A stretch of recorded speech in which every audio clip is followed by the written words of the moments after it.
Hey everybody, and welcome to Security with Spirits, brought to you by Oak Barrel Security. I'm your host, Jason. This is Ben. This is Jonathan. And Tony. We'll tell you what to drink while we tell you why we drink. So today has been a bit of a rough day for me, lots of unplanned downtimes and such, so I didn't go creative at all with my drink. I am literally just drinking a drink in a glass. I did smoke it though. It was hard to keep the inlet. No, I'm just kidding. So I'm drinking Legend. It's a Kentucky straight bourbon whiskey, partially finished in wine and sherry casks. Very nice, very smooth. Ben, what you drinking? Well, in honor of tonight's topic, I'm going with my old standby from my college days, a Guinness. Ooh. Nice. Yeah. What are you drinking, John? Well, tonight I pulled out a bottle of small batch Kentucky straight bourbon Willet, and it's just got such a nice balance of caramel and vanilla to it, and I'm really enjoying it on the ice. But what I'm really curious about is what Tony's got on the bar tonight. Wait a minute. I like how you just casually said, I just pulled out some Willet. No big deal. Yeah. But yeah, tonight's signature cocktail is the Oak Barrel Mulled Manhattan. It's getting a little chilly around here, so I was looking for something a little warm. This is red wine warmed up with like mulling spices, your cinnamon, clove, allspice, that kind of stuff. A little bit of orange liqueur, bourbon, and a few dashes of orange bitters. So when I was making this, I was just making a single serving, so I did basically a cinnamon stick in the 2 ounces of wine and just microwaved it for 30 seconds. And I actually got some really nice flavor into it, got it to the right temperature. But this would really, you could scale that up and make it a nice big batch of mulled wine and keep that on hand if you want to make a larger batch of this cocktail. Yeah, that sounds really good. I'll probably be doing that over Christmas. And a tip, if you want to do that quickly, is just take your microwave and set it on its back, and that way it's its own bowl, and you can just put all the liquid in there and close it up and start the... Don't do that. I'm just kidding. Now, if you've got a hot tub...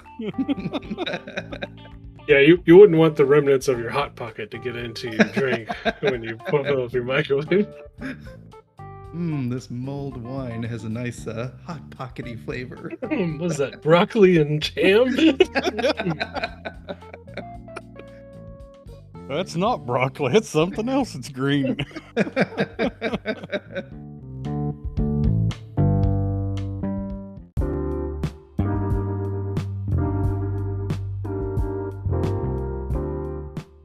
Man, that is a perfect segue in today's show.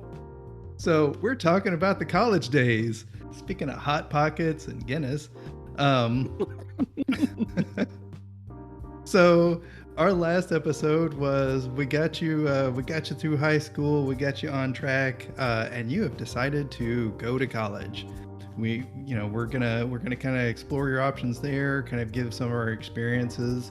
So I guess we'll kick the show off. Jonathan, why don't you start us off with some of your better experiences in college? Ooh, better experiences. I didn't know how to sell that one. Sorry. Yeah, right. Wait, are we talking like related to cybersecurity, or are we just going off? Ooh, that's true. We should keep it cybersecurity focused. Oh, okay. I can do that. Well, I hit college in two different times of life.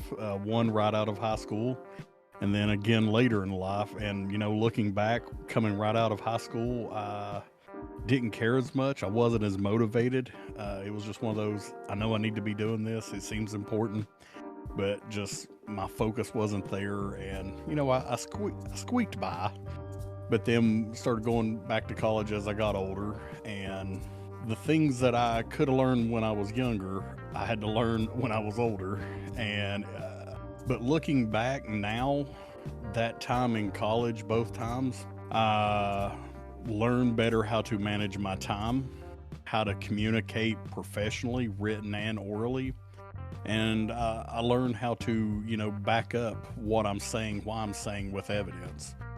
And so that's something that I gained. Ben, what about you? I have a similar career path. One of the things that stuck out to me when I was growing up is my uncle. I have an uncle who served in the Army, and one of my cousins asked him, "The Army, is it worth it?" And he said it plainly. He said, "Look, the Army's what you make of it. If you go in and you look like, I'm going to learn skill and I'm going to do this, then yeah, it'll be great. But if you go in and you're just waiting for them to point you in the right direction, it's not going to work out." And I would say college is very similar. I think I've said it before. When I originally got out of high school, I was looking at going to college to study music and how to make music for video games. So it was about halfway through my first year when I was taking some technical courses. I was taking programming courses, that the itch really kind of came out, that I was like, wow, I've messed with computers and I've done the things at home and all this. Why not make that my career? Because I started to realize that for me to pursue a music career, I was going to have to probably transfer some art school or some larger college, and I was paying for all this college myself. I was working and going to school. And so I switched gears and worked towards one of their 2-year technical degrees. It was a local community college. And from that's when I got jump-started into a career in IT. And I didn't transfer. I didn't try to go to a larger university. Like I said, I was paying for it myself, so I didn't want to rack up all that debt. But later in life, I did finally decide to go back. And one of the things that, John, you talked about that was real poignant about going to college is learning how to present data, how to communicate data, and how to formulate your ideas and how to go about managing your time, managing your projects and things like that. And that stuff, it all goes back to when you first when you're that college age, when you have all the time, not really knowing what you want to do is a big part of why so many people end up kind of that drift, so to speak. Mm-hmm. Like I believe I remember, Tony, if I'm right, you didn't want to study IT because you didn't want to ruin IT for yourself, and you studied English, right? Yeah, exactly. English degree with a film studies minor. Tell me how that relates to cybersecurity. Yeah, I got into college with like a work study scholarship. So it was a free ride, but I had to work like 20 hours a week on campus. And so the only part of cybersecurity that relates to is that I ended up working at the computer lab and then eventually managing the computer lab. But, when I was going to college, computer science consisted of programming only. There wasn't a cybersecurity path, so that wasn't even an option. But really just working in the lab was a lot of great hands-on experience. Yeah, and that, as it pertains to cybersecurity, it's similar. One of the things that we learned was how to set up a Windows 2000 domain controller and how to set up user accounts and things like that. Oh, yeah. And one of the things I discovered during that is none of the machines had a default administrator password on them, including in the lab. And that allowed me to install software on computers I was supposedly locked out of. And so it's these little nuggets that come up here like, I can do this. And when you show a teacher that, and all of a sudden they're writing a letter to the IT department saying this needs to be fixed. That really started to percolate and realize like, okay, I should do IT and I should establish this drive towards cybersecurity. Now, Jason, if I remember, you didn't go to college till much later, correct? Oh yeah. So I gave it the old college try right out of high school. I did get accepted to a pretty decent school, but I was paying for it myself. It just didn't happen. So I went to school, paid for it out of pocket. I got put in all the, and now I did go for computer science. Like I love computers. I always have. So I was going in for computer science. I got put in all the, intro classes, and it's like, no, I'm way beyond that. I don't want to waste my time. So I went and prove that I could be in these higher classes and stuff. And I got into one class, and it was a programming class.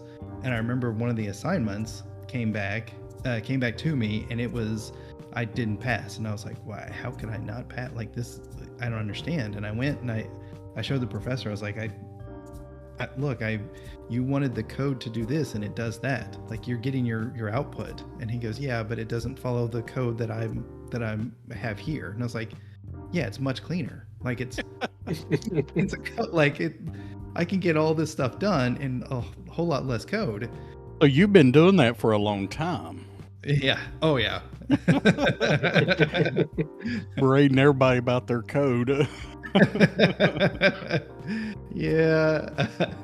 And so he was adamant he didn't pass me. I was furious. I didn't go back. I actually reconnected with another person who I went to high school with, and I ended up marrying her. That's now my wife. But anyway, she went through the class, and we were kind of like going over some of her study work and stuff. And the new template that they're supposed to be using was my code. No. So completely turned me off of school. My plan was to take a semester off, go back, kind of collect my thoughts and everything and go back. And after that, I was completely burned. I was like, no way. I am not going back. I'm just not doing it.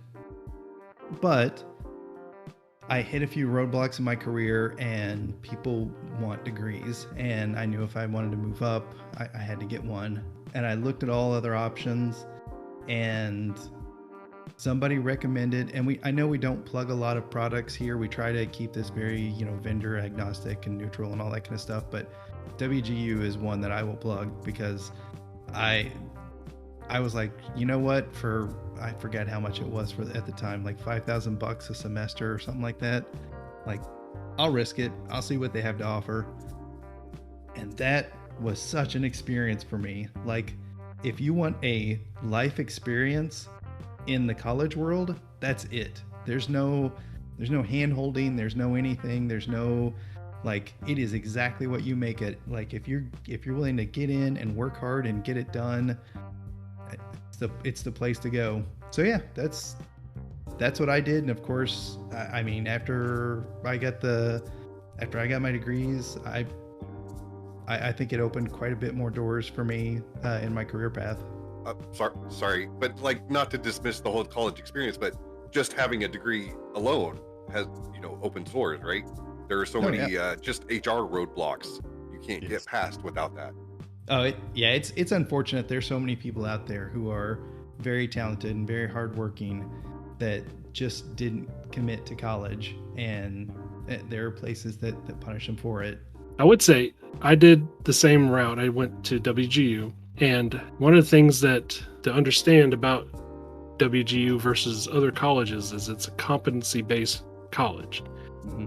And so, and like you said, it is what you make of it. And if you are a self-motivated, driven person who wants to challenge themselves with time management and use the material, then that is the way to go. If you try to shortcut these classes, it's you'll be right back in the same pit. And I would not. I promote WGU to anybody who is interested in either finishing out their degree, going for an advanced degree, something like that. I have a really hard time. You really have to know the person. If somebody's coming fresh out of high school or something like that, WGU might not be the best fit for that. I would suggest taking a little bit of brick and mortar classes to kind of get the swing of things, because it's different. It's not really instructor led so much. It's mentored. So if you're not willing to put in the time, it's going to be a tough go for you. I can totally agree with that, because when I went back to finish up my bachelor's degree, that was I did a class like that, or that was the program that I did, and you had to make that your goal.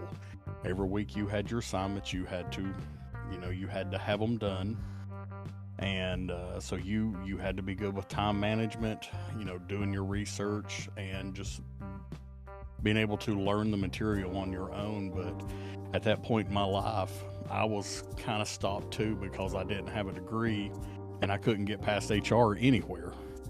Even though I had certifications, I had all this experience, HR does not care about that. And I will say, in the career field, even IT and cybersecurity, there are things that you learn that are not specifically IT related that you will learn in these kind of programs that college can teach that you need.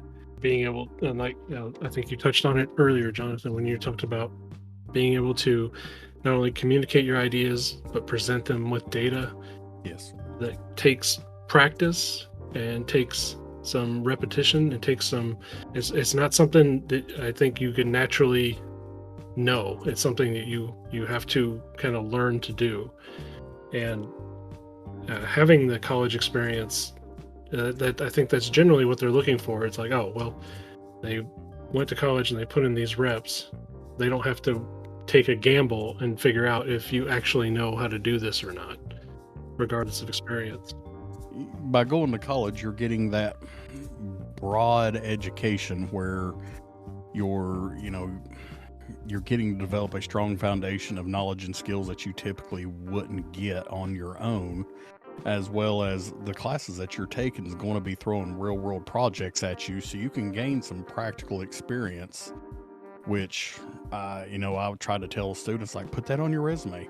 That's your experience in that area. So you're building up your resume while you're working towards your degree. But one thing that I definitely want to make a good point of is that by going to college, you do get that opportunity to network with professors and students and possibly a lot of other professionals in the field. And we've talked about being part of that community, and it's real easy to develop an online connection, but sometimes it's meeting that person in real life, because a lot of companies will come to a college and go do career fairs and stuff like that. So yeah, a lot of my peers that I went to college with initially at the brick and mortar college ended up getting jobs at that university through their work with the people there, the professors there, and their pursuit of the degrees and materials that they skills that they learned.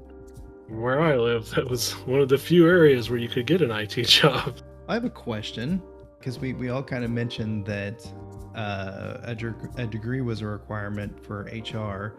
Let's pretend that those degree requirements went away for certain jobs. My surgeon better have some sort of degree. But let's pretend that those all went away.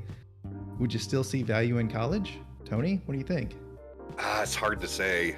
I do think having the broad knowledge, like you all have talked about, being able to communicate effectively, being able to work as a team, things like that. But, I almost think the IT industry could benefit from more of an apprenticeship type program. Oh, yeah. I would agree with that in certain fields and areas, but that I believe those have certain ceilings that I think, like, one of the things that I branched into while I was in college that I found out that I really enjoyed and I'm was fairly skilled at was finance, economics, and things like that. And that's something that you wouldn't learn in an IT apprenticeship. That's really like a management thing. Yeah. But those skills do apply in IT when you look at it from a holistic point of view. While I do agree, like, a network guy, server guy, that apprenticeship would be an interesting path to take to get those positions. But if I do believe that would come with a certain ceiling that you wouldn't be able to breach without a more expansive education. And I think that the other thing that the diversity in the classes and stuff that are that make up your course schedule kind of simulates work life, because unfortunately there's going to be those times in the work life where you're not going to want to do something. I don't want to do my I don't want to go to algebra class, or I don't want to. Do TPS reports. Yeah, exactly. That's it. There's times where I don't want to do something, and it kind of helps you, kind of get into that mentality of, well, it's got to get done. So let's do it. Let's find a way to make your mind accept it, wrap around it, and just move forward. Yeah, and if you can come away from your college experience with that perpetual student mentality where I'm always going to be studying something, I'm always going to be learning about something, you need that in IT. You cannot sit on your laurels in IT. Yeah, that's a good point. Like the college experience is really learning how to learn, right? Yeah. So that intellectual curiosity is crucial to IT. Now, I had a discussion with some folks last night, and they said that there are college campuses, and I can't remember which ones they named, but there are college campuses that are adopting labs that are set up like red lab, blue lab, like data centers, like their own little mini data centers and everything. And they're doing, man. Yeah. And I was so interested in that. And I was like, well, first of all, I would be a student for life.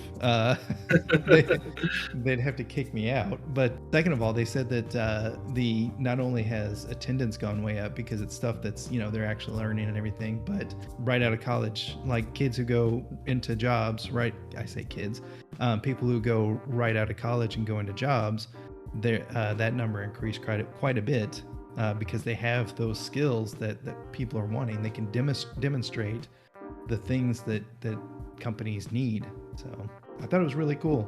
I asked him to see if they could, maybe get me in and do some tours. I think that'd be a really cool experience. Not that I'm going back to college. All right, so every episode we want to leave you with some additional nuggets of wisdom. This episode we're going to talk about kind of the things that we gained from our college experience. Myself, especially going through like the WGU style, learn at your own pace type thing, was really time management was the big one. I guess time management and planning it was a big thing because I always had like a day of rest, but it was my rest day was sort of like planning my next path, my next course, my next what books I need, what resources I need, stuff like that. So make sure to manage your time well and plan well, because if you don't plan your time, somebody's going to plan it for you. So that's what I learned. Jonathan, how about you? It actually forced me to grow up a little bit. It just helped me become a more well-rounded person and be able to communicate more effectively and just overall better at most of the, like you kind of said, with time and projects and stuff like that. Nice. Ben, what about you?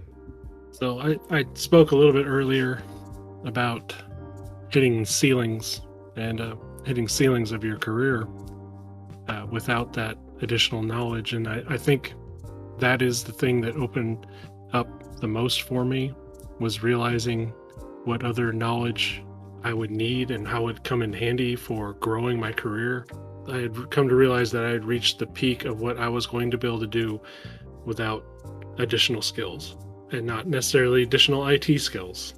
It was additional people, organizational, those type of skills. And once I had found that and went back to school and earned the degree, it proved to myself that I could do it, and that it gave me a lot more confidence in how I approach work, projects, people in an organization.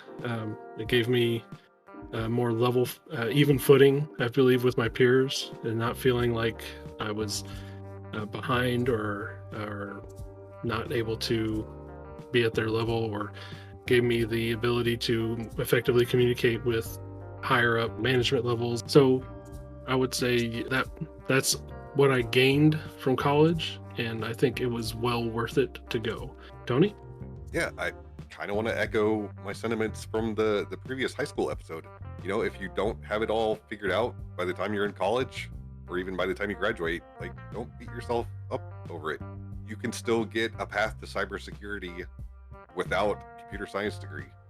And if you got a degree in something else, that experience, the things you learned are still valuable, and don't discount them. Absolutely. Yeah, your career to that point is still worth something. And as long as you are continually learning each step of the way, it's all worthwhile. And last but not least, have a little fun with it. It's college. Even in your later years, you know. Yeah.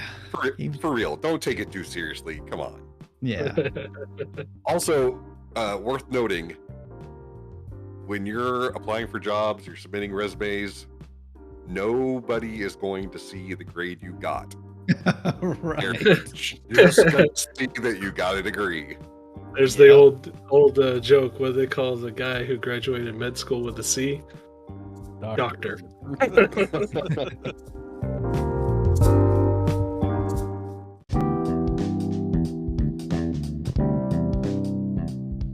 Well, on that note, I think it's time to close this one out. We thank everybody for joining. Next episode, we're going to be moving on into the early career building, so I hope you join us for that. Until next time, I'm your host, Jason. This has been Jonathan. And Tony. We'll talk to you later.